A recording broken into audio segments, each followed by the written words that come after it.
શ્રી કૃષ્ણ અને રૂકમિણીનો કૃષ્ણ ભગવાન જ્યારે મહાભારતના યુદ્ધ પછી પાછા ફર્યા તો રૂકમિણીએ પૂછ્યું કે યુદ્ધમાં બધું બરાબર, પણ તમે ગુરુ દ્રોણાચાર્ય અને પિતામહ ભીષ્મને મારવામાં સાથ કેમ આપ્યો? તેઓ બંને તો ધર્મપરાયણ છે. ભગવાને જવાબ આપ્યો કે હા, આ બંને ધર્મપરાયણ છે એ સાચી વાત, પરંતુ એ બંનેના એક જ પાપે તેમનો વિનાશ કર્યો છે. રૂકમિણી કહે, આ બંનેના વળી કયા પાપ?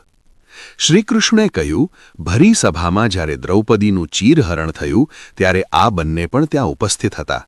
વડીલ હોવાના નાતે બંને દુશાસનને અટકાવી શક્યા હોત, પરંતુ બંને નીચું મોઢું રાખી બેઠા રહ્યા. અજાણ્યામાં પણ અધર્મને આપેલો સાથ, એમના આ એક પાપની સામે એમની બધી ધર્મનિષ્ઠા નાની થઈ ગઈ. અને ધર્મના પાલન માટે મારે પણ આ બંનેના વધમાં પાંડવોનો સાથ આપવો પડ્યો. મિત્રો, જેમ ખોટું કરવું પાપ છે, એમ ખોટું સહન કરવું પણ પાપ છે.